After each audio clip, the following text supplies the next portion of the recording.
PT Indika Energy Tbk mengamankan pendanaan baru untuk memperkuat portofolio bisnis non-batu bara.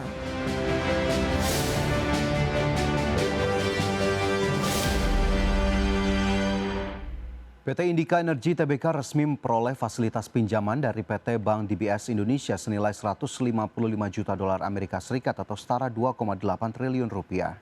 Pinjaman ini akan digunakan sepenuhnya untuk membiayai belanja modal pengembangan proyek tambang emas perseroan di Sulawesi Selatan.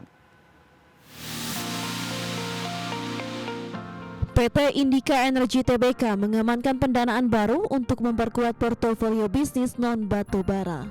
Emiten berkode INDI ini bersama sejumlah anak usahanya menaikkan perjanjian fasilitas pinjaman senilai 155 juta dolar Amerika Serikat atau setara dengan 2,8 triliun rupiah dengan PT Bank DBS Indonesia. Penandatanganan kesepakatan tersebut dilakukan pada Rabu 5 Agustus 2026 dengan Bank DBS bertindak sebagai pemberi pinjaman sekaligus agen jaminan. Sekretaris Perusahaan Indi Adi Pramono menjelaskan seluruh dana pinjaman dialokasikan untuk belanja modal proyek tambang emas di Sulawesi Selatan. Proyek tersebut dikembangkan melalui anak usaha perseroan yaitu PT Masimdo Dwi Area. Fasilitas pinjaman dijamin secara pari passu dengan ketentuan indentur surat utang senior perseroan yang memiliki tingkat bunga 8,75% dan jatuh tempo pada 2029 mendatang. Adapun skema pendanaan ini dipastikan memperkuat fleksibilitas struktur modal perseroan. Langkah penarikan fasilitas pinjaman emas ini menjadi bagian dari strategi percepatan transisi energi perseroan. Manajemen berkomitmen memperluas diversifikasi usaha dari sektor pertambangan batu bara menuju komoditas mineral kritis dan sektor berkelanjutan. Strategi bisnis ini diharapkan mampu mendongkrak nilai tambah perseroan dalam jangka panjang. Adapun keterbukaan informasi ini sekaligus memberikan kepastian arah ekspansi bagi para pemegang saham di bursa. Berbagai sumber IDX Channel. Menteri Keuangan Purbaya Yudi Sadewa mengumumkan utang kereta cepat Wush akan diambil alih Kementerian Keuangan melalui Special Mission Vehicle atau badan usaha milik negara khusus di bawah Kementerian Keuangan. Purbaya menjelaskan dengan skema tersebut nantinya tidak langsung membebani anggaran pendapatan dan belanja negara meski infrastrukturnya telah dikelola oleh pemerintah. Menteri Keuangan Purbaya Yudi Sadewa memastikan proses restrukturisasi utang kereta cepat Jakarta-Bandung atau Wush akan dipercepat dengan mengalihkan pengelolaannya dari Danantara ke Kementerian Keuangan. Menurut Purbaya, proses pengalihan tersebut ditargetkan rampung pada pertengahan September 2026. Purbaya menegaskan pengalihan pengelolaan utang Wush tidak akan membebani anggaran pendapatan dan belanja negara sebab nantinya aset dan pengelolaan PT Kereta Cepat Indonesia China atau KCIC akan ditangani melalui salah satu Special Mission Vehicle milik Kemenkyu seperti PT Sarana Multi Infrastruktur.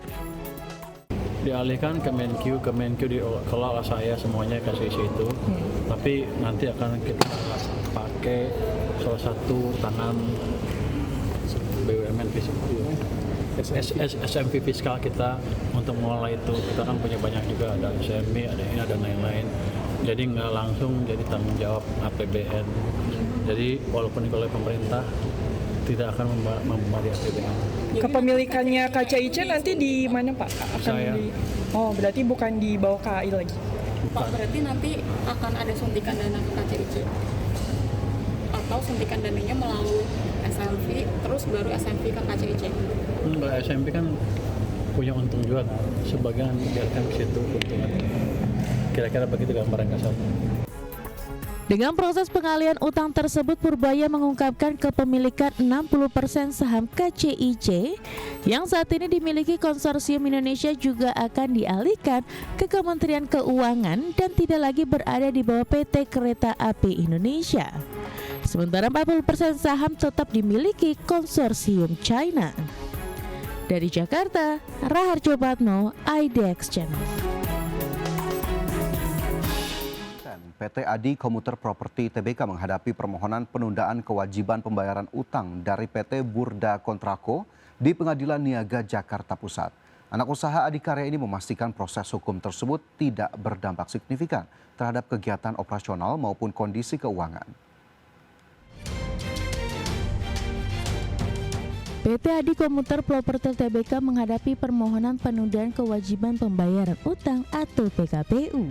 Emiten berkode ADCP ini menerima rilis panggilan sidang perkara dari Pengadilan Negeri Jakarta Pusat.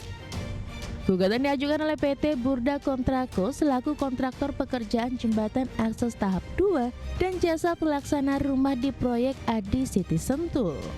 Pemohon mendalilkan perseroan masih memiliki kewajiban pembayaran yang belum diselesaikan. Direktur Keuangan ADCP Ahmad Wahid Abdullah menegaskan bahwa proses persidangan tersebut tidak mengganggu aktivitas bisnis utama perseroan. Manajemen memastikan tidak terdapat dampak signifikan terhadap kinerja keuangan, kegiatan operasional, pemegang obligasi, sukuk maupun fasilitas kreditur lainnya. Perseroan menetapkan menjalankan kegiatan usaha berbasis pengembangan transit oriented development sebagaimana biasanya. Persidangan perdana perkara ini telah dijadwalkan berlangsung di Pengadilan Niaga Jakarta Pusat. Sebagai pengembang properti terintegrasi transportasi publik kawasan LRT Jabodebek, ADCP aktif memperkuat pendanaan melalui instrumen obligasi dan sukuk. Kepastian bahwa permohonan PKPU tidak mempengaruhi kewajiban pembayaran utang kepada kreditur menjadi perhatian penting bagi investor pasar modal. Perseroan mengatakan akan mengikuti seluruh proses hukum sesuai ketentuan yang berlaku. Manajemen juga berkomitmen menyampaikan perkembangan material secara berkala kepada regulator dan Bursa Efek Indonesia. Berbagai sumber, IDX Channel. PT Dian Swasta Tika Sentosa Tbk bersiap mengalihkan hingga 9,63 miliar saham treasury mulai 10 Agustus 2026 datang. Langkah aksi korporasi ini dilakukan dalam rangka memenuhi ketentuan Otoritas Jasa Keuangan terkait batas waktu pengalihan saham buyback. PT Dian Swasta Tika Sentosa Tbk bersiap melepas kembali saham hasil pembelian kembali ke pasar modal. Emiten berkode DSSA ini akan mengalihkan sebanyak-banyaknya 9,63 miliar saham treasury atau setara maksimal 5% dari seluruh saham diterbitkan. Aksi korporasi ini dilakukan untuk memenuhi aturan OJK yang mewajibkan pengalihan saham buyback paling lambat 3 tahun setelah periode pembelian kembali selesai. Direktur DSSA David Fernando Audi menjelaskan, pengalihan saham treasury akan dilakukan melalui mekanisme penjualan di Bursa Efek Indonesia mulai 10 Agustus 2026. Perseroan telah menunjuk PT Sinarmas Sekuritas sebagai anggota bursa yang bertugas memfasilitasi transaksi tersebut, di mana pelaksanaan aksi korporasi ini tidak memerlukan persetujuan RUPS dan akan mengacu pada penetapan harga sesuai peraturan yang berlaku. Penjualan ini merupakan kelanjutan dari program buyback yang telah diselesaikan Perseroan sejak September 2023 lalu. Pasca buyback tahun 2023, Perseroan telah melakukan 2 kali aksi pemecahan nilai nominal saham yakni rasio 1:10 pada tahun 2024 dan 1:25 pada tahun 2026. Hingga 13 Juli 2026, Perseroan telah merealisasikan pengalihan setara 620,37 juta saham pasca penyesuaian stock split, sehingga masih menyisakan 37,9 miliar saham treasury. Adapun pergerakan harga saham DSSA merespon positif rencana ini dengan melonjak 12,14% ke level Rp970 per saham pada penutupan perdagangan Kamis. Berbagai sumber, IDX Channel.